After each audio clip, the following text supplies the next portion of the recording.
On dirait le sud. So good you would not know it was done by a woman. Tu es fada ou quoi? Eh bien, je crois qu'il a éveillé en moi des forces que je ne soupçonnais You have to have a pas. lot of passion. I have a dream.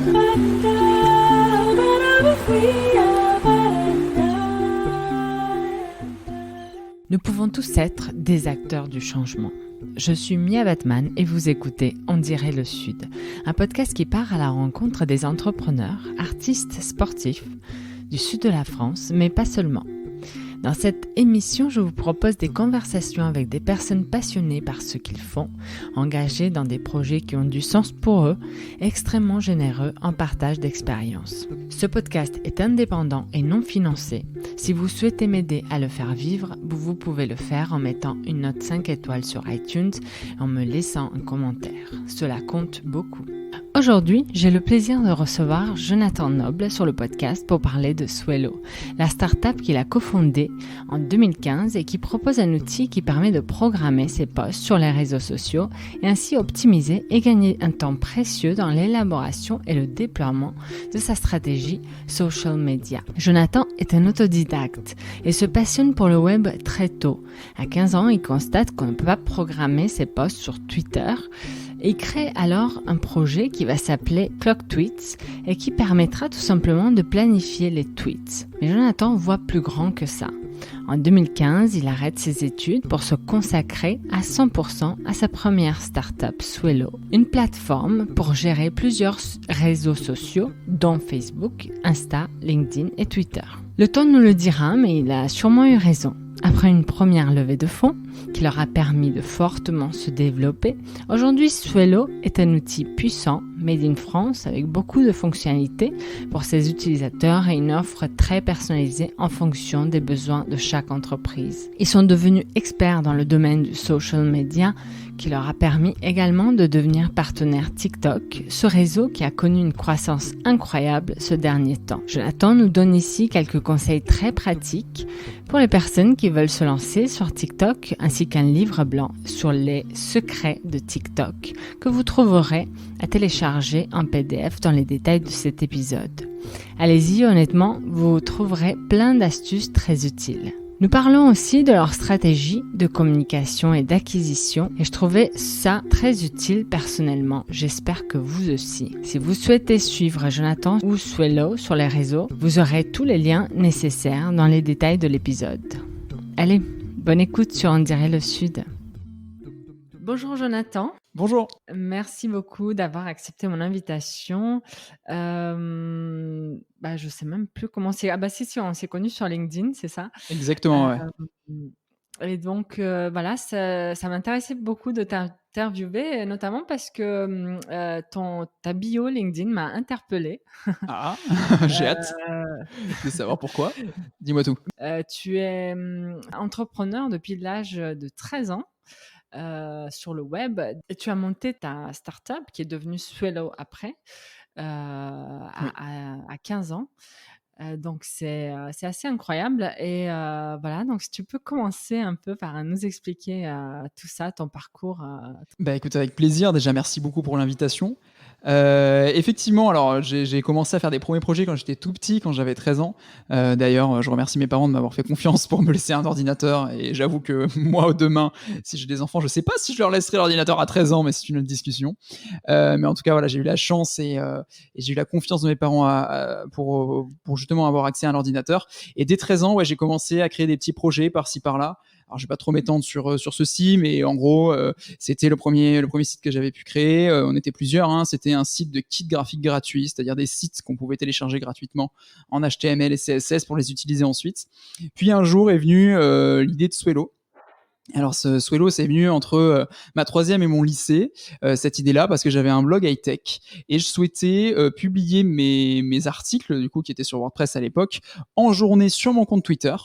Parce que j'avais je ne sais pas comment, remarqué qu'il y avait beaucoup plus d'interactions en journée qu'en soirée quand je rentrais du collège. Et du coup, de fil en aiguille, donc là, à l'époque, j'étais dans ma 15e année, enfin 16e année puisque j'avais 15 ans. Et puis, je suis passé au lycée, j'ai continué le projet seul parce que à l'époque, enfin seul, à demi-seul, mais à l'époque, j'étais avec une autre personne qui s'appelle Lancelot, qui gérait toute la partie développement et moi, je gérais toute la partie communication, graphisme, web design, etc. Et puis donc au bout de 2 ans, Lancelot me dit écoute, je vais te laisser pour voguer vers d'autres aventures. Et donc moi j'ai continué le projet seul jusqu'à un moment où donc je passe mon lycée, mon bac, je fais un DUT MMI, donc c'est métier du multimédia et de l'internet. Et puis à ce moment-là, donc faut savoir que je fais ce DUT en alternance chez tuto.com.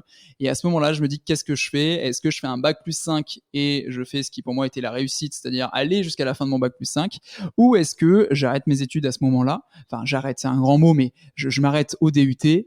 Et puis, je crée la boîte, donc parce que c'était un projet, faut redéfinir la chose, c'était uniquement un projet qui permettait de programmer des tweets sur Twitter, du coup.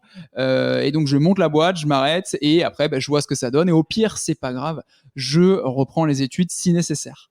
Et pour finir un peu l'histoire rapidement et tout le contexte, à ce moment-là, il y a le meilleur ami de mon frère qui m'envoie un message en sachant que donc, ce meilleur ami est devenu aujourd'hui mon associé, ça fait 5 ans.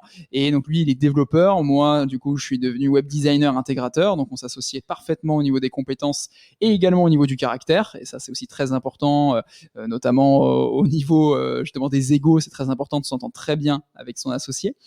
Et puis, ce qu'il faut savoir également, c'est là où je veux en venir, c'est que donc Thibaut, mon associé, il était déjà venu m'aider quelques fois dans les 5 ans juste avant. Donc entre mes 15 ans et mes 20 ans, pendant les 5 premières années du projet, voilà, de temps en temps, il était venu m'aider quelques fois. Et puis, on s'associe, on fait un accélérateur. Et c'est là où, du coup, on travaille beaucoup avec Mathilde Rosic. Je sais que tu as pu l'interviewer précédemment, qui est l'une de nos mentors, qu'on connaissait déjà d'avant, qu'on connaissait très bien, mais qui là est devenue réellement notre mentor dans le cadre de l'accélérateur. On sort de l'accélérateur, on passe d'un modèle totalement gratuit à un modèle freemium. On embauche notre premier stagiaire qui devient notre premier employé par la suite.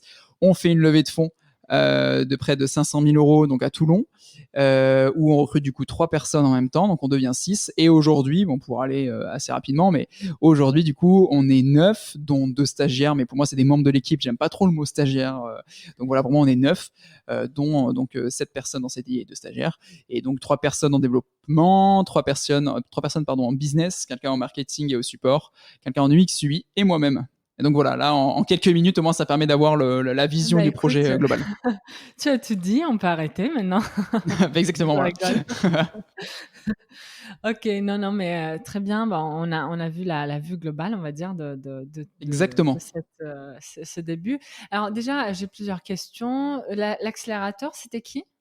Alors c'était l'accélérateur by TVT, donc c'est Toulon Var Technologies, c'est dans le sud, à Toulon, pour rappel on est basé à Toulon, et donc ils nous ont accompagnés, c'était la première saison de l'accélérateur où ils prenaient 5 startups, 5 boîtes pour les aider et pour les accélérer pendant 4 mois avec des ateliers collectifs individuels, des mentors, des pitchs face à des investisseurs, enfin voilà, c'était vraiment tout un beau programme. Et donc on a eu la chance d'avoir fait partie en fait de cette première saison, parce qu'après il y a eu 4 autres saisons, je crois 5 saisons, mais c'est vrai que c'était tout nouveau. Et je me souviens d'ailleurs, c'est Mathilde qui m'avait dit, on était à une soirée, elle m'a dit au fait il y a l'accélérateur qui va ouvrir, etc., enfin qui va se lancer, ce serait intéressant peut-être de regarder ce que ça ferait, et en plus il se pourrait que je sois un des mentors présents là-bas. Et donc c'est comme ça qu'on y est allé, qu'on a postulé, on a passé un oral, puis du coup on a été retenu. Voilà, on a eu la chance et l'honneur d'avoir été retenu pour cette première saison. Ok, super. Alors pour revenir beaucoup en arrière sur Oui. Notamment ton enfance, tu as vécu, enfin tu viens de Toulon donc. Exactement, ouais, je suis né à Toulon. Alors moi j'habite un petit peu à côté, pour ceux qui connaissent, c'est La Valette, ça s'appelle. Mais effectivement, moi je suis toulonnais. Alors écouter ou écoute, hein, d'ailleurs, c'est une enfance assez classique, hein, je veux dire, il n'y a pas grand-chose. Enfin voilà, je suis avec mes parents, enfin j'étais avec mes parents, avec mes frères et sœurs. Mais tu me disais que justement, tu as eu la chance que tes parents te laissent un petit peu C'est vrai. indépendant. Pourquoi ils sont entrepreneurs eux-mêmes Ouais, voilà, c'est là aussi j'allais en venir. Effectivement, ma famille entreprend beaucoup, alors dans des domaines qui peuvent être totalement différents. Ma mère est prof d'SVT, mon père est ingénieur à son compte. Et il y a du coup, donc j'ai plusieurs frères et sœurs. J'ai mon plus grand frère qui gère le marketing monde de Warner Bros aux US. J'ai ma grande sœur qui, elle, entreprend, mais plutôt côté gâteau. Donc, elle fait des gâteaux, des sucettes, des magnifiques gâteaux. J'ai mon autre frère qui, lui, est directeur artistique et je pense que j'ai dû un petit peu m'inspirer de lui quand j'étais plus petit pour devenir web designer intégrateur. Et après, du coup, il y a moi-même. Et c'est vrai que donc mon frère Jérémy, qui est directeur artistique, c'est un peu lui qui a été le premier qui est arrivé face à mes parents qui leur a dit écoutez, je pense que je vais arrêter les cours et je vais monter mon projet. Et en fait, tout de suite, que ce soit pour lui, pour moi, tout de suite, nos parents nous ont dit mais il n'y a pas de souci en fait, parce que au pire des cas, vraiment il faut réfléchir à ça, hein. Quel est le pire des cas? C'est vraiment que ça échoue, mais dans tous les cas on a quand même appris beaucoup de choses et on peut repartir sur des études après. Donc au final, c'est vrai que quand on y pense, alors après je sais que ça peut être des fois compliqué, hein, mais quand on y pense, il y avait assez peu de risques, d'autant plus que on est nourri, logé, on n'a pas de crédit, on n'a pas d'enfants, enfin du moins à l'époque, etc. C'était pas le cas. Donc il y avait très peu de risques et c'est pour ça que moi quand je suis arrivé 2 ans ou 3 ans après mon frère en disant bon j'ai réfléchi et je pense que je vais arrêter, en fait mes parents ils ont dit ok cool, enfin c'est trop bien. Enfin, tu vois, voilà. Et donc, voilà, on a été élevé aussi dans la confiance et aussi dans le allez-y, au pire, c'est pas grave, vous ferez autre chose, quoi. Voilà. Ouais, c'est sûr que ça aide quand tu ça aide as le énormément. soutien de ta famille. Clairement. Et du coup, cette idée, donc, à la base de. Donc, ta boîte, elle s'appelait pas Swello avant, elle s'appelait. Non, elle s'appelait Clock Tweets. Oui, Clock Tweets, ok. Donc, c'était pour programmer des tweets, clairement. Exactement, c'était tout à fait ça. Il suffisait de rentrer son tweet. Alors, il n'y avait même pas d'image à l'époque, c'était vraiment le tweet texte avec 1 heure, un jour, et nous on s'occupait de le publier pour vous de manière automatique. Mais c'était l'objet du projet, ouais.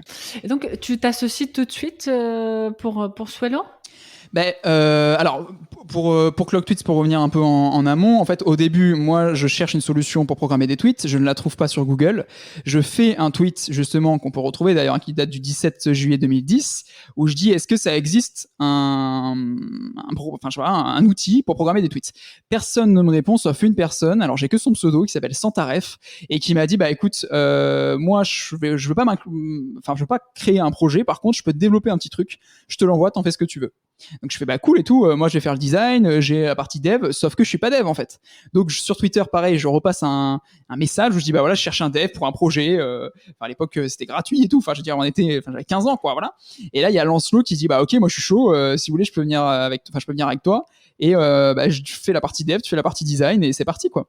Et donc voilà, donc Lancelot, pour la petite histoire, hein, il est toujours dans notre vie aujourd'hui, entre guillemets, on est très très bons potes. Et en fait, pour ceux qui connaissent, il a participé à La Belle Vie, donc qui est une start-up parisienne, et actuellement il est cofondateur de Ulysse.travel, qui est une plateforme pour réserver ses billets d'avion, entre autres, parce qu'il vous aide sur tout le processus de réservation jusqu'au jour J. C'est vraiment excellent. Et un jour, du coup, on y viendra peut-être, pour Swello, on a eu la chance de lever des fonds. Et j'avais fait une soirée, on avait fait avec l'équipe une soirée pour fêter cette levée de fonds. Et il y avait Lancelot, il y avait mon frère également. Et la vie fait que aujourd'hui, mon frère travaille chez Ulysse.travel, alors qu'ils se connaissaient pas avant, quoi. Donc c'est extrêmement drôle parce que du coup, je me retrouve avec le meilleur ami de mon frère à bosser en tant qu'associé, et lui se retrouve dans la boîte avec Lancelot chez Ulysse. Donc voilà, l'histoire est assez rigolote. Et donc on avance dans le temps, Lancelot reste dans le projet pendant 2 ans, il part du projet pendant 3 ans, du coup je suis seul en parallèle de mes études, puis ensuite arrive là la création de la boîte et du coup la véritable association légale, j'ai envie de dire, et du coup c'est là où Thibaut est devenu mon associé, où on a monté la boîte le 29 février 2016. On n'aurait pas pu faire mieux que le 29 février. Je pense que si on avait fait exprès, ça aurait été pas possible. Mais c'est tombé le 29 février. Et du coup, c'est à ce moment-là qu'on s'est associé légalement du coup, avec Thibaut, qui est arrivé, et ça fait maintenant 5 ans. Ok, donc vous êtes à 50-50 ou comment ça se passe? Comment vous décidez? Alors ce sujet-là, en termes de part, je pourrais pas en parler, notamment par rapport à tout ce qui est investisseur, etc. Néanmoins, là, je vais parler pas forcément financièrement, mais au niveau des décisions, on prend les décisions ensemble, toujours. Voilà. Alors pour faire un peu un état, pour voir un petit peu, Thibaut, lui, il est responsable, il est CTO. Il est responsable de toute la partie technique. Et de mon côté, moi, je suis CEO. Donc, je vais être responsable de manager l'équipe en général, prendre des décisions au niveau de la vision avec lui. Tout le reste, je vais manager. Après, je fais aussi un peu d'opérationnel. Mais disons que au final, on prend les décisions ensemble. Je trouve que c'est important. On discute beaucoup. Et du coup, ce 50-50 se retrouve dans au jour le jour. Mais après, sur le côté financier, je pourrais pas en dire plus. Ok. Mais là, donc, vous êtes toujours à votre première levée. Vous en avez fait d'autres? Exactement, on est à la première. On avait, donc initialement, ça on peut le dire, il n'y a pas de souci, on avait mis, si je dis pas de bêtises, 10 000 euros dans la boîte à deux. Puis après, donc on a fait une levée de fonds en 2017, donc c'était 1 an et demi après, où on a levé 465 000 euros, et c'est la seule levée qu'on ait faite jusqu'à aujourd'hui, et en sachant que dans nos fonds d'investissement, on a la région PACA, donc PACA Investissement, on a un fonds du Crédit Agricole, qui est le Créazur, qui est donc un fonds qui aide les startups.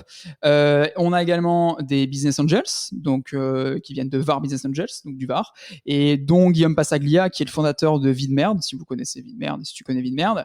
Et on a également Olbia Invest, qui est un fonds d'investissement qui se situe à Hyères.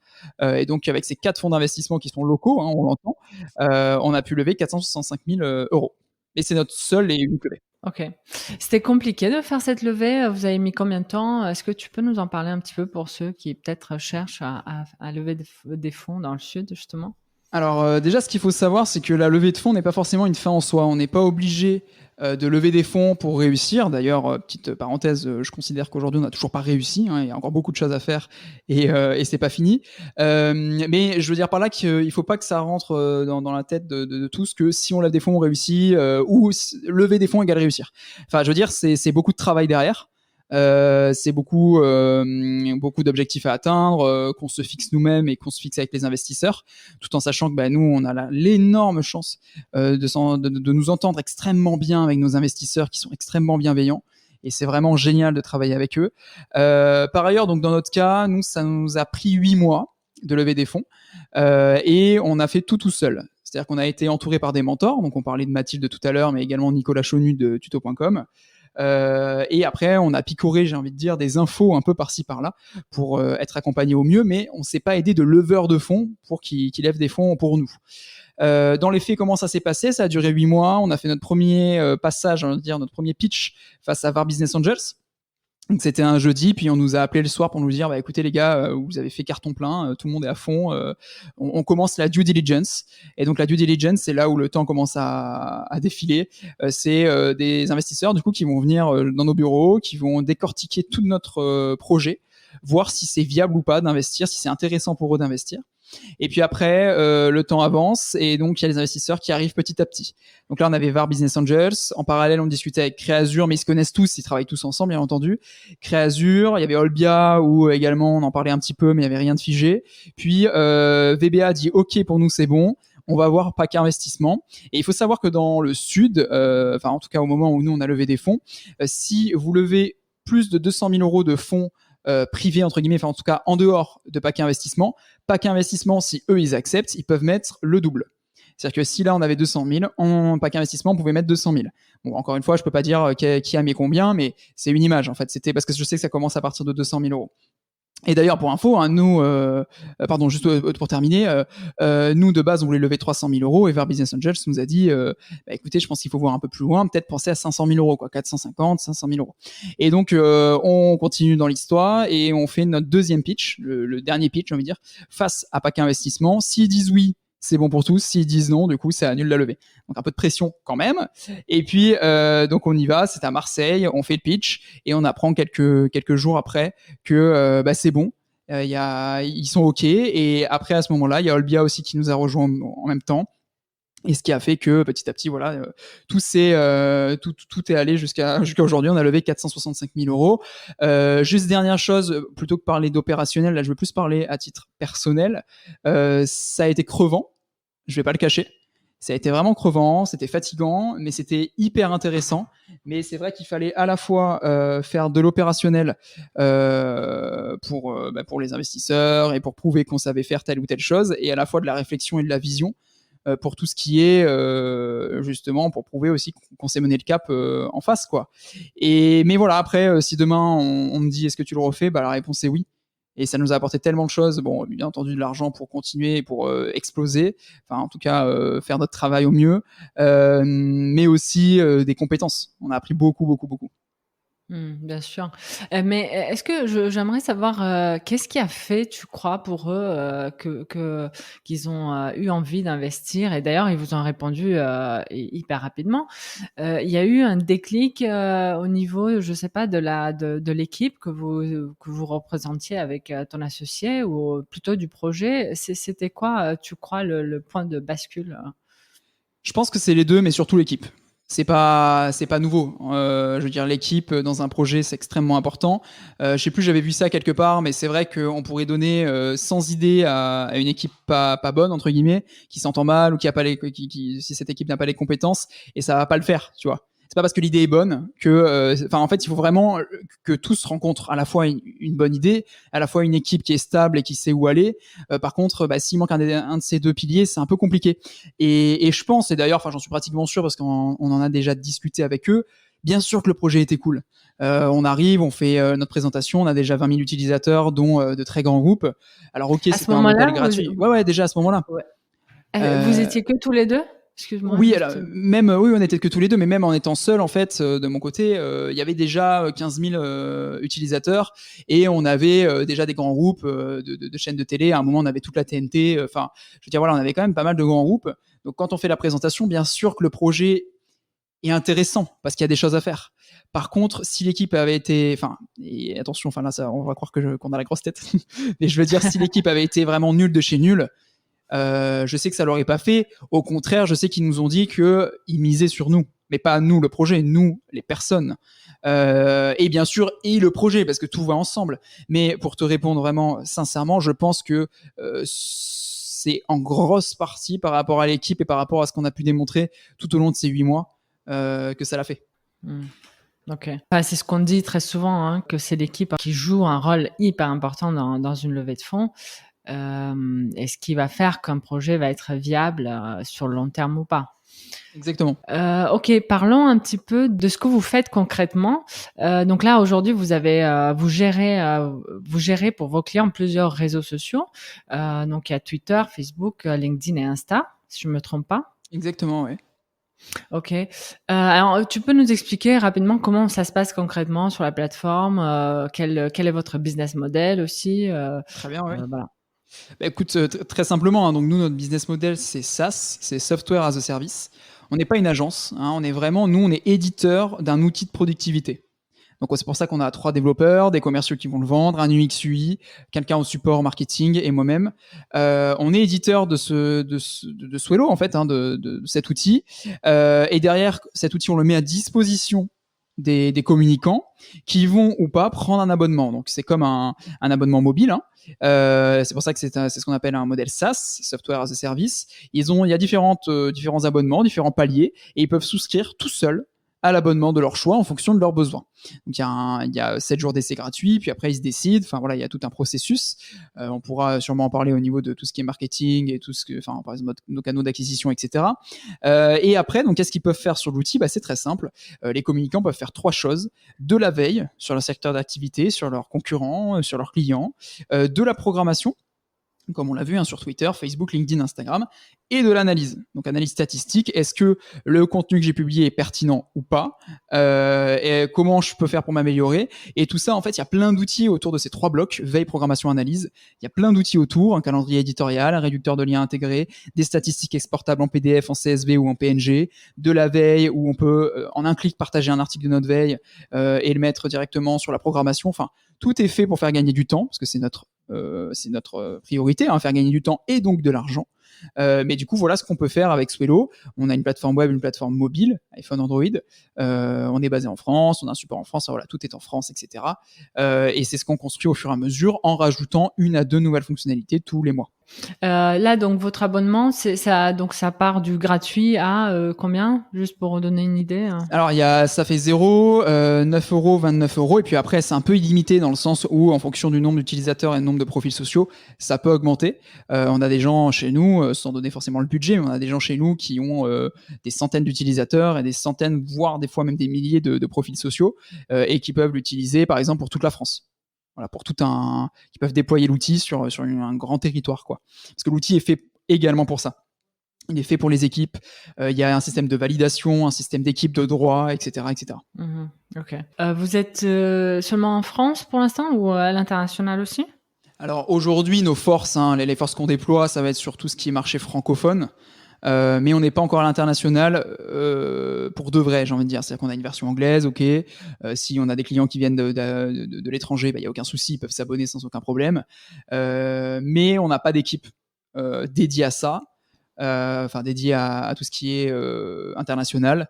Et pour l'instant, on est effectivement basé plus sur la France, pays francophone. Qu'est-ce qui vous différencie justement de vos concurrents? Je sais pas, nous par exemple, tu vois, on utilise Buffer ou Later, des choses comme ça pour nos publications. Alors c'est vrai que c'est en anglais. C'est un des arguments. Ouais, ok. Écoute, très simplement aussi, en 5 points. On est français, donc quand je dis on est français, c'est tous nos serveurs sont en France. On a un support français puisque c'est au bureau à Toulon, on est là au bureau à Toulon. La plateforme est disponible en français, donc elle est traduite, ce qui n'est pas forcément le cas de nos principaux concurrents où il n'y a pas de traduction de plateforme. Ça, c'est le premier point. Deuxième point, ça va être la plateforme en tant que telle. Elle est hyper ergonomique, en tout cas c'est ce que nos clients nous remontent. Et quand on voit des concurrents que je ne citerai pas, mais certains de nos concurrents où la plateforme, certes, elle est complète, mais elle est aussi très complexe.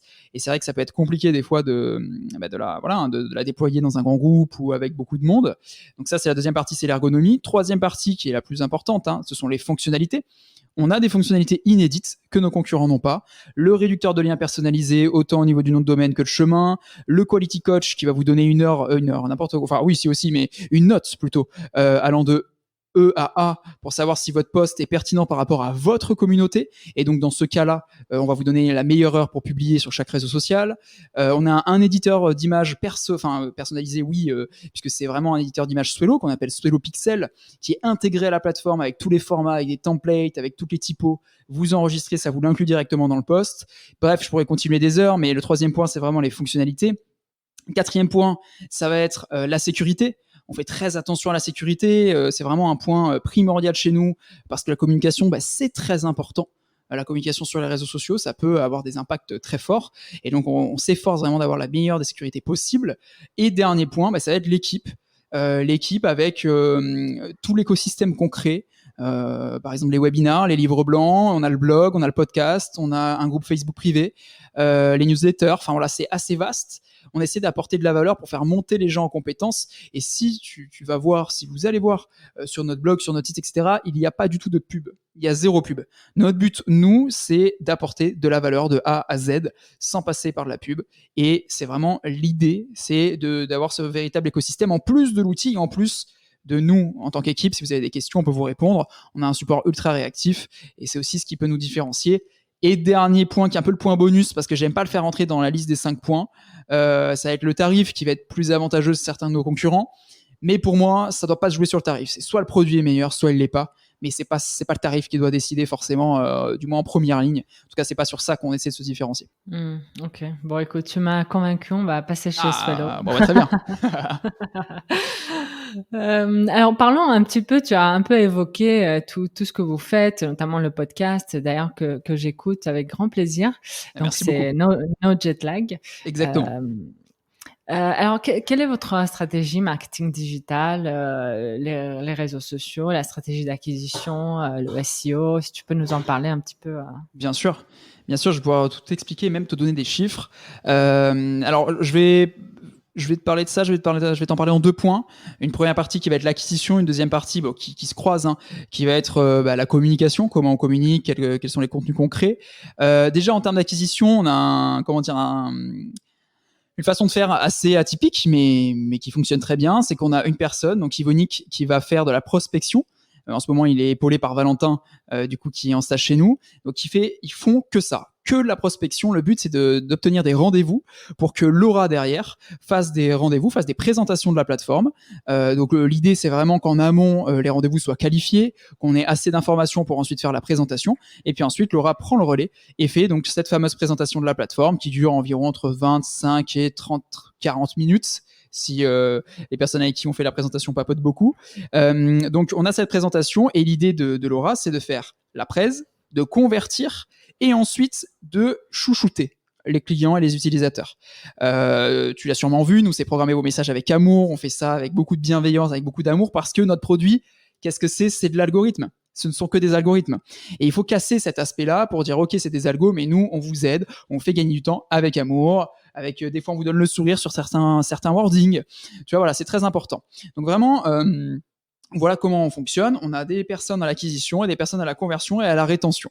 Maintenant, en opérationnel, comment ça se passe ? Yvonique, son objectif, c'est de ramener au maximum, enfin grosso modo, mais 60 rendez-vous par mois. Donc, suivant les mois, ça va être entre 40 et 60 rendez-vous. Et Laura, du coup, ensuite, elle fait les présentations pour convertir ensuite.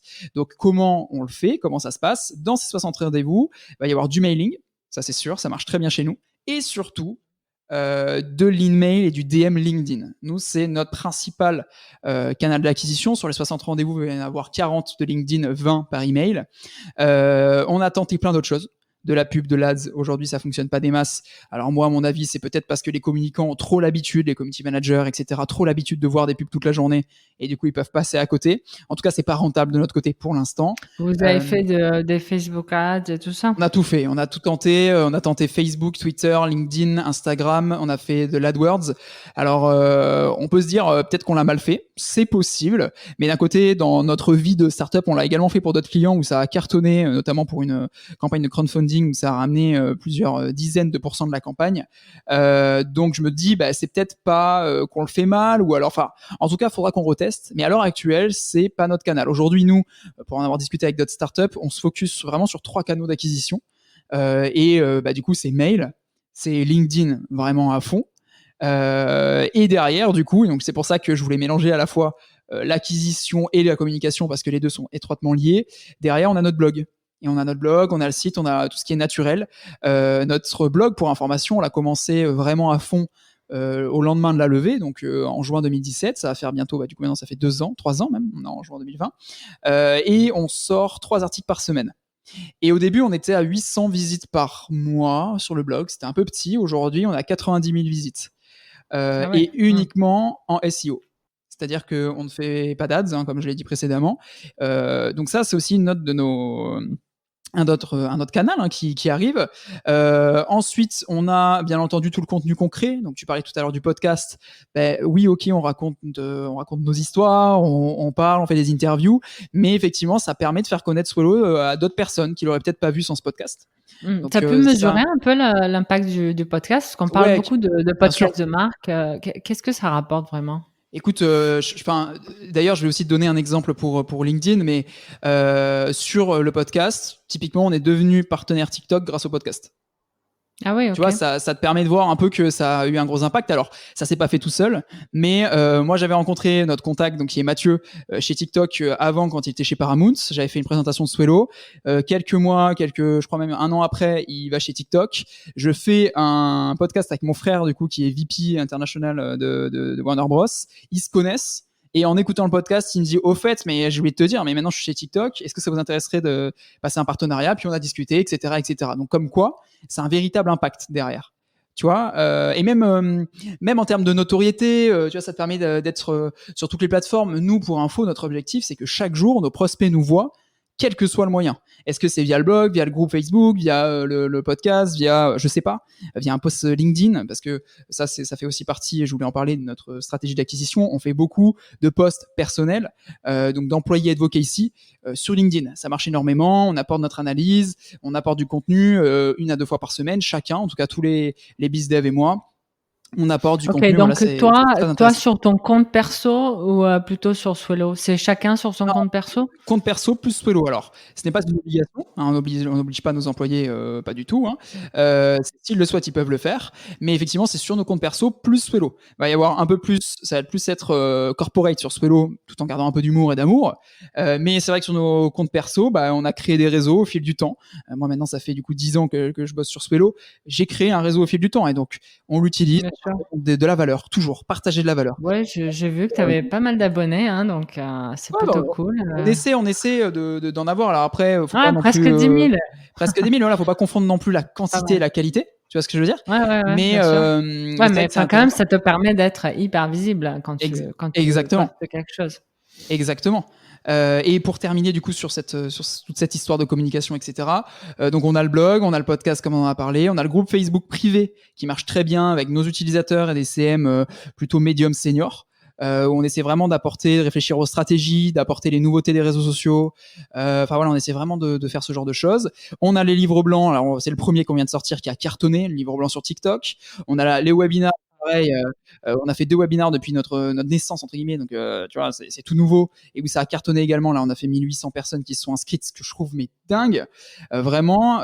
Et puis après, on a tout le reste, c'est-à-dire la communication sur les réseaux sociaux. On a un planning éditorial au jour le jour, enfin la semaine. On a également les conférences qu'on peut faire à l'extérieur. Là, on va participer au Blend One Mix à Lyon en partenariat avec TikTok, donc notre partenaire. On va partager la scène pendant 1 heure. Et voilà, au final, on a différentes sources d'acquisition, différentes sources de visibilité, enfin qui nous donnent de la visibilité. On essaie de pas non plus d'aller partout pour rien. Il faut à chaque fois qu'il y ait un objectif, que ce soit mesuré. Hein, on essaie de plus en plus d'être d'être data centré, quoi, vraiment de regarder les data. Est-ce que c'est intéressant de faire telle ou telle chose? Exemple, là, on a sorti un nouveau format vendredi dernier, qui est notre Friday News, mais à l'oral. C'est-à-dire que chaque semaine, vous pouvez retrouver sur Swello les dernières nouveautés de chaque réseau social dans un article qui s'appelle la Friday News. Chaque Ouais, j'ai vu vendredi matin. ça sur Insta, ouais. Exactement. Et là, on essaie de le faire à l'oral pour l'été, pour accompagner les communicants. Donc en 2 minutes, avoir le condensé des news de la semaine. Voilà, c'est un peu l'idée. Donc on lance, on va voir si ça marche. On a mis des datas, on a mis des objectifs. Si ça marche, on continuera. Si ça marche pas, tant pis, on va faire un autre format qu'on testera. Vous êtes beaucoup dans le test and learn, quoi. Carrément. Carrément. Je veux qu'on parle de TikTok, et donc comme je t'ai dit au tout début, comme on n'a plus beaucoup de temps, donc on va passer tout de suite à ça. Vous avez fait donc récemment effectivement un webinar qui a cartonné. Alors déjà plusieurs choses. TikTok, ça a cartonné pendant le confinement. Ils ont eu énormément de téléchargements de leur appli. Pour une marque, quel est l'intérêt aujourd'hui d'être sur TikTok? Alors il y en a plusieurs. Juste petit disclaimer avant de commencer par rapport à TikTok. Tout ce que je vais pouvoir dire, ça sort vraiment de nos tests de notre côté chez Swello. Il faut savoir qu'on a eu la chance de faire une vidéo qui a fait plus de 3 millions de vues. Et après, on a pu jouer un petit peu avec l'algorithme. Donc nous, c'est vraiment sur l'algorithme, hein, sur les algorithmes des réseaux sociaux qu'on adore travailler. Donc tout ce que je vais dire là par la suite, c'est vraiment lié à des tests et à ce qu'on a pu tester. Et je rappelle que pour chaque marque, il faut tester. Voilà, pour tester, pour voir si son produit, son service, est-ce qu'il y a une communauté qui peut se créer. Bref, pour moi, les avantages, il y en a plusieurs. Déjà, une donnée que très peu de personnes connaissent, c'est que depuis quelques mois, en fait, la tendance s'inverse et sur TikTok, il y a beaucoup plus aujourd'hui de monde qui a plus de 20 ans que moins de 20 ans. Alors ça peut être étonnant parce qu'on se dit ok, pour moi TikTok c'est le réseau social des jeunes, mais en fait pas du tout. Tu viens de le dire, le confinement y a participé. Il y a de plus en plus de personnes qui ont plus de 20 ans et il faut pas oublier que les gens grandissent. Et même si c'est pas votre cible aujourd'hui, ce sera peut-être votre cible demain. Autre chose, ça c'est important aussi. Il faut savoir que les jeunes sont prescripteurs. Donc, en fonction du contenu qu'on va apporter, tout en sachant que sur TikTok, la stratégie, c'est pas forcément d'être centré sur son produit. Il faut vraiment le mettre dans une situation, faire des mises en situation en suivant les trends, donc les tendances qui sont créées sur TikTok au fil des jours. Et c'est là où ça va apporter de la visibilité. Je prends un exemple concret. Nous, notre vidéo a 3 millions de vues. Ça a été un pétard en papier, donc un truc un peu rigolo, mais qu'on faisait au collège. Si j'avais été sponsorisé par Canson, que j'avais mis en avant Canson, tu vois, en quelques... parce que ça nous a pris 20 minutes à le faire. En 20 minutes, ça aurait apporté de la visibilité, de la notoriété à la marque qui est assez hallucinante. Mais avant cette vidéo, vous aviez déjà testé d'autres trucs ou c'était vraiment votre première Non, c'était notre troisième vidéo. On avait fait une qui avait fait 400 000 vues, mais qui était pas folle. Enfin voilà, on avait encore des choses à apprendre. On mettait le texte au mauvais endroit en bas, du coup c'était caché. Tu vois, même 400 000 vues. Nous, on a fait une vidéo, elle a fait 300 vues. Hein. Oui, alors. J'avoue, mais alors il y a plusieurs choses aussi à repositionner. Une vue sur TikTok, c'est 1 seconde. Donc c'est dès que la personne le voit, c'est 1 seconde. Donc déjà, il y a ça. Puis ensuite, il faut réfléchir à l'algorithme, encore une fois. Mettre une musique qui est tendance, mettre des hashtags qui sont tendance, faire une mise en situation où dès que tu filmes, en fait, tu mets le résultat dès la première seconde et après tu montres comment tu l'as fait. Bah, tu vois, c'est des petites réflexions vraiment à avoir pour que les gens restent le plus longtemps possible, veulent revoir la vidéo le plus de fois possible. Enfin, tu vois, voilà, c'est des petites astuces qu'il faut connaître et je vous encourage d'ailleurs à aller lire notre livre blanc ou les slides de la conférence où il y a tout qui est décortiqué. Mais pour terminer sur les intérêts pour la marque, en premier lieu, ça va être de la notoriété. Sans parler d'argent, c'est de la pure notoriété où on peut avoir des centaines de milliers de vues très rapidement si on suit les codes, si on analyse l'algorithme. Et derrière, notamment avec le module Ads, TikTok Ads, ça peut avoir des retombées financières. Ça peut avoir un ROI assez intéressant parce que les coûts d'acquisition sont très faibles vu que c'est un peu nouveau. Et je parle là d'Ads, mais aussi en natif. C'est-à-dire que imaginez si j'ai des bougies, enfin, mais même, je reprends Canson, mais voilà, imaginez peut-être que si dans le TikTok on dit bah voilà, ça marche encore mieux avec des feuilles Canson, enfin, j'en sais rien, ça se réfléchit, hein, on va pas créer une stratégie en 2 minutes, mais ce que je veux dire, c'est que ça peut avoir bien entendu, en premier lieu, un gros impact au niveau de la notoriété, et derrière, ça peut avoir petit à petit des retombées financières pour la marque. Alors, après, ça va être compliqué si vous êtes artisan parce que effectivement, enfin artisan local, je veux dire, parce qu'effectivement, bah, TikTok, ça touche toute la France d'un coup. Par contre, si vous êtes une marque B2B ou B2C, ça se réfléchit, même en B2B, encore une fois, parce que bah, les adultes, entre guillemets, commencent à débarquer un petit peu sur TikTok. Et TikTok aussi est en train de créer des outils pour plus vendre. Là, récemment, on a vu des petits tests où quand on clique sur un TikTok, sur un objet identifié, c'est marqué « voir le produit ». Et donc, je crois que c'est Levis qui a fait le test et ça a très très bien marché. C'est possible. Donc voilà, tout ça se réfléchit. Voilà, faut avoir tout. Enfin, faut regarder vraiment tout l'éventail de ce qui est possible de faire entre l'ADS, le natif, la notoriété que ça peut apporter et en fonction mettre des efforts et du budget ou pas. Donc, est-ce qu'on pourrait dire que là, si on démarre sur TikTok maintenant, c'est comme si on démarrait au début d'Instagram en quelque sorte? Je suis assez d'accord pour le dire. Alors TikTok, ça a déjà plusieurs années, mais c'est vrai que la croissance est exponentielle de leur côté et on peut voir la création de nouveaux influenceurs et ça fait du bien un petit peu parce qu'avant dans les réseaux sociaux historiques, en fait, c'est toujours les mêmes influenceurs. On va retrouver les mêmes youtubeurs qui vont avoir beaucoup de followers sur Twitter, LinkedIn, enfin pas LinkedIn mais Insta. Alors que là sur TikTok, les cartes ont été rebattues parce que les influenceurs des autres réseaux sociaux sont pas forcément allés tout de suite dessus.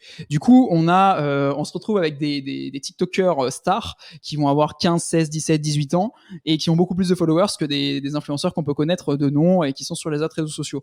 Donc oui, je te rejoins. Je trouve que les cartes sont un peu rebattues et grâce à quoi? Grâce à un algorithme qui donne sa chance à tout le monde.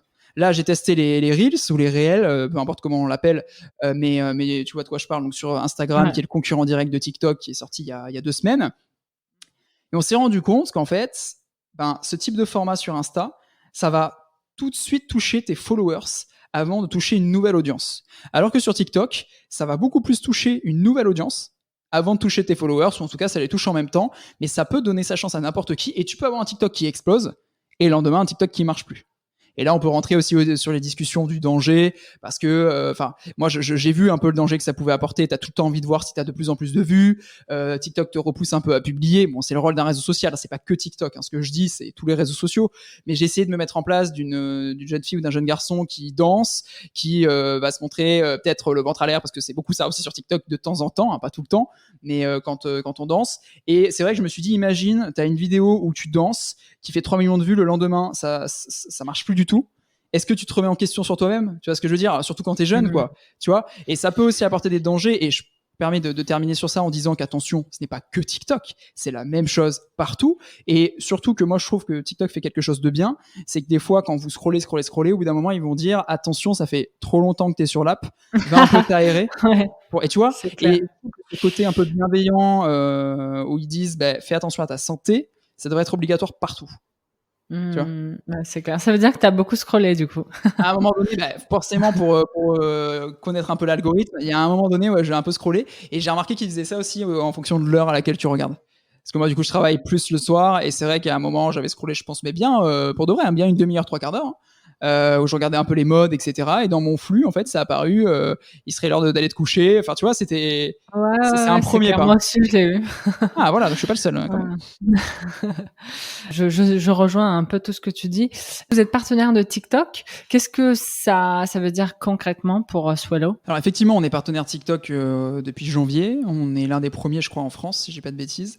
Qu'est-ce que ça signifie ? Déjà, ça signifie que si des marques qui travaillent déjà avec nous ont besoin d'avoir un contact chez TikTok, on peut leur envoyer quelqu'un directement, un mail directement. Donc pour être accompagné ou pour faire quoi ? Alors voilà, pour être accompagné sur la mise en place de parties, d'ads, et également d'une stratégie globale en natif et en ads. Donc voilà, c'est vraiment des gens de chez TikTok qui vont accompagner les marques avec lesquelles on travaille pour déployer une stratégie qu'elles souhaitent mettre en place sur ce nouveau réseau social. Et ça signifie également qu'on a des accès à une API. Donc l'API, c'est ce qui relie une plateforme sociale, donc Twitter, Facebook, LinkedIn, Instagram, etc., à Swello et donc à vous en tant qu'utilisateur. Quand on a des accès API, on va pouvoir créer des fonctionnalités et nous, on espère à terme donc avoir des fonctionnalités pour, par exemple, programmer des TikTok. Exactement. Okay. Donc à ce jour, c'est pas encore le cas.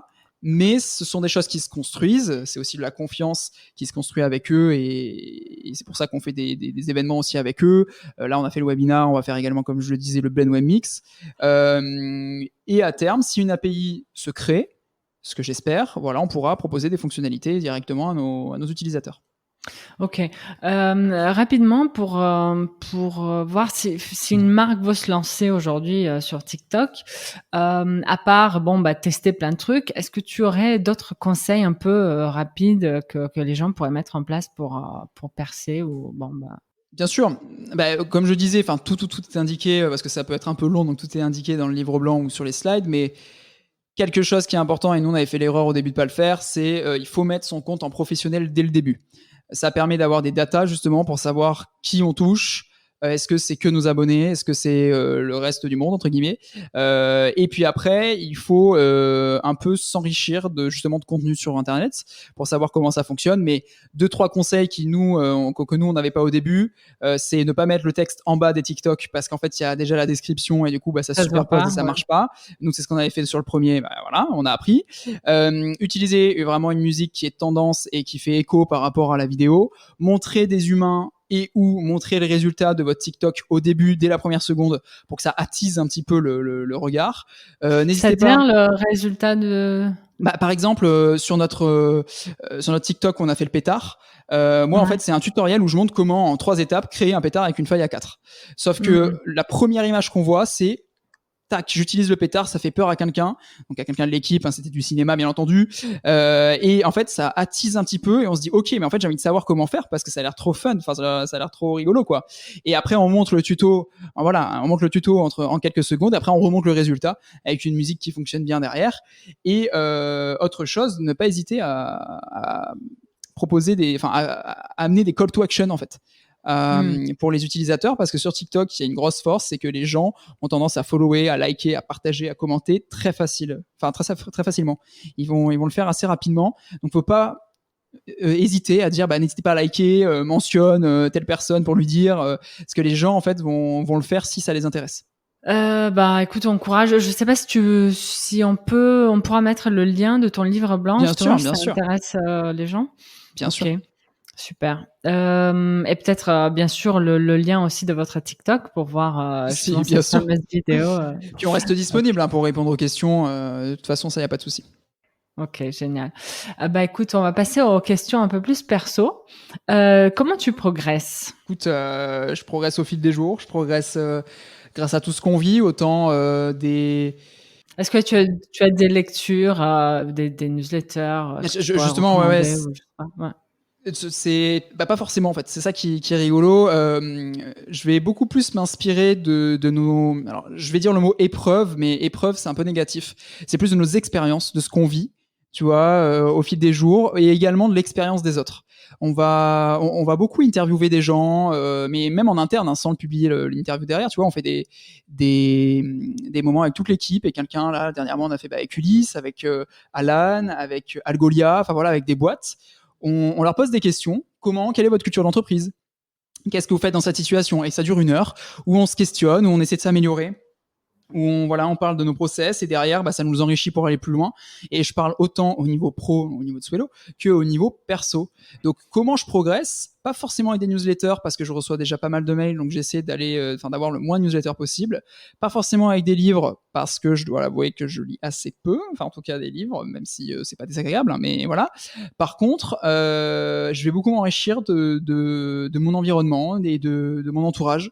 Je trouve que la famille est extrêmement importante, ma copine extrêmement important aussi de pouvoir discuter avec elle de tout ça et d'autres choses surtout, mes amis, mon équipe, mes mentors, mon avocat, ma banque, mon comptable, nos investisseurs, tu vois, c'est vraiment un tout qui fait que je progresse au fil de l'eau et même avec les pseudo-erreurs qu'on peut faire parce que généralement, tu vois, il y a des gens qui me posent la question si tu pouvais revenir en arrière, qu'est-ce que tu changerais?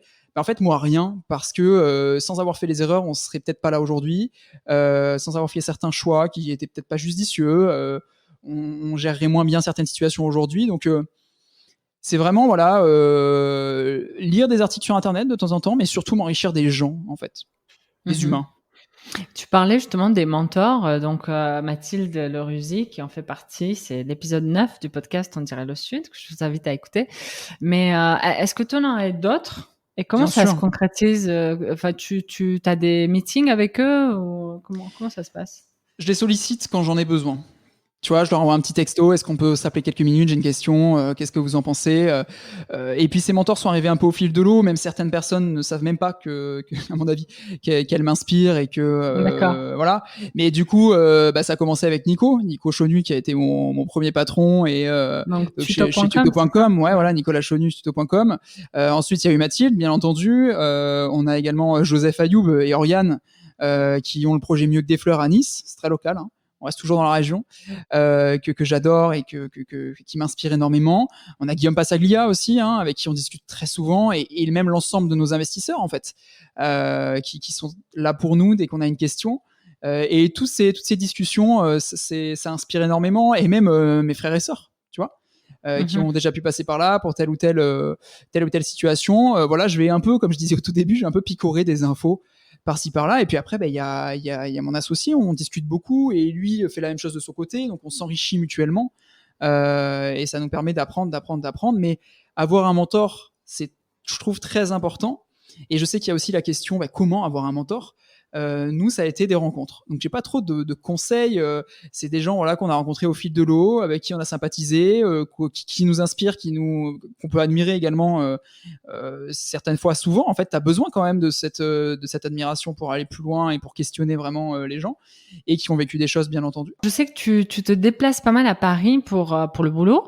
J'ai une question concernant le fait d'entreprendre dans le Sud. Est-ce que tu trouves qu'il y a des contraintes? Est-ce qu'il y a eu des contraintes pour toi d'être loin de Paris? Écoute, je vais pas parler de contraintes parce que contrainte c'est quand même assez fort. La seule chose, donc ce sera plutôt l'inverse qu'on a remarqué quand je suis arrivé à Paris, c'est qu'on a réussi à toucher beaucoup plus de grands groupes et donc on a eu des plus gros clients. C'est un fait. Ok, donc c'est par rapport aux clients, quoi. C'est une réalité. Voilà. Après, nous, le cadre de vie ici est extraordinaire. On est à 150 mètres du port, on a nos locaux qui font 100 mètres carrés avec 11 fenêtres et 3 balcons, très important les 3 balcons. Et c'est extrêmement lumineux, il est magnifique le bureau, on s'entend super bien parce il y a une partie du bureau en fait, comme il est assez grand, qu'on sous-loue à des coworkers avec qui on s'entend super bien. Et pareil, ça rapporte aussi de l'expérience, donc ça c'est très intéressant. Donc on est très bien placé, on a des personnes extrêmement compétentes dans le sud, faut pas l'oublier. Et du coup, l'équipe, je trouve que c'est un peu la dream team. On est assez chanceux de l'équipe qu'on a construite, et on a aussi beaucoup de chance qui nous ait fait confiance pour rentrer dans cette équipe. Maintenant, une fois qu'on a fait le tour des clients du sud, entre guillemets, il a été nécessaire d'aller à Paris pour toucher peut-être pas des plus grands groupes, mais d'autres grands groupes. Et c'est pour ça que du coup, avant le Covid bien entendu, et encore un petit peu aujourd'hui ça commence à repartir, mais je fais donc 3 jours à Toulon et 4 jours à Paris, c'est ça, oui. Lundi, mardi, mercredi à Toulon, je pars le mercredi soir, je prends le train et je reste tout le week-end en sachant que du coup j'habite avec ma copine à Paris et je squatte chez mes parents quand je suis à Toulon. Ah ouais, ok. En début de semaine. Oui, donc t'es quand même bien installé à Paris, quoi. Oui, on a un appart à Paris et je pense qu'on restera encore un peu quelques années. Mais ces allers-retours sont nécessaires pour être avec l'équipe en début de semaine, pour manager l'équipe, faire les points, discuter, etc. Et fin de semaine, moi, faire les rendez-vous que Yvonique et Valentin ont pu rapporter, ou Laura d'ailleurs, ont pu rapporter pour faire du coup, ces rendez-vous en physique à Paris. Alors là, bien entendu, avec le contexte, ça s'est un peu diminué, comme je le disais, mais dans l'idée, c'est ça. Ok, tu te verrais vivre à 100% à Paris ? Franchement, pas forcément. Non, parce que ce rythme-là me convient extrêmement bien. Nous, on est des gens du Sud, même ma copine. Je pense qu'à un moment donné, on va redescendre de toute façon. C'est une période de notre vie qui est très bien. Enfin, moi, je trouve que l'équilibre aujourd'hui est vraiment extra. Parce qu'à Paris, il y a beaucoup de culture, il y a beaucoup de restos, c'est très important. Il y a beaucoup de concerts, on adore les concerts. Enfin, tu vois, et c'est là où tu voulais parler perso. Ça joue énormément. Tu sais, un jour, j'ai fait un des podcasts que tu as peut-être écouté. J'ai fait un podcast avec Cyrielle, du coup, donc ma copine, où je lui ai posé les questions. En fait, qu'est-ce que ça te fait, toi, de vivre cette vie-là de ton côté par rapport à ta propre expérience et de voir du coup ce qui se passe de mon côté, parce qu'on interviewe beaucoup les entrepreneurs, mais jamais ceux qui les soutiennent. Et c'est extrêmement intéressant. J'adore vraiment ce podcast-là que j'ai pu faire avec elle. Et en fait, pareil, on se nourrit l'un et l'autre de nos expériences mutuelles parce que elle travaille. Alors, on n'est pas exactement dans le même milieu, mais ça va être toute la partie plutôt vidéo, tu vois, motion, photo. Enfin, tu vois, toute la partie créativité de son côté, mais qui rejoint un peu la mienne en tant que web designer de base, même si j'en fais beaucoup moins aujourd'hui au vu de ce qui se passe avec Skrill, c'est moins mon rôle. Mais le côté perso, être bien accompagné, vivre aussi d'autres choses et pouvoir couper de temps en temps. Tout ça, c'est des choses très importantes. Et d'ailleurs, dans le même sens, depuis la levée de fonds, j'ai plus aucune notification sur mon téléphone. Donc, j'ai vraiment que les SMS et les appels. J'ai toujours les apps, mais c'est pas aux apps de me dire quand est-ce que je dois aller les voir. Tu vois, ouais. C'est à moi de décider. Et ça fait partie après d'un équilibre personnel aussi. Voilà, tout ça, c'est un tout. Génial. Écoute, on arrive pile, on en est presque à midi, donc tu dois filer pour ton rendez-vous. C'est parfait. Donc c'est parfait, ouais. Merci beaucoup. Et puis je mettrai tous les liens dont on a parlé dans les commentaires, dans les détails de l'épisode. Voilà. Donc merci encore. Écoute, merci beaucoup à toi. Merci vraiment pour cette invitation, pour avoir écouté aussi certains de tes épisodes. C'est vraiment excellent. Donc, merci beaucoup et puis à très bientôt. À très bientôt. Salut. Salut. Merci à tous de votre écoute. N'oubliez pas de noter cet épisode si cela vous a plu, de noter le podcast. Cela m'aide énormément. Je sais que je l'ai dit, je le redis, car c'est vraiment parmi les meilleurs moyens de faire connaître ce podcast. Donc, merci de votre fidélité et je vous retrouve dans 1 ou 2 semaines selon le temps que j'ai pour un nouvel épisode. Bonne journée!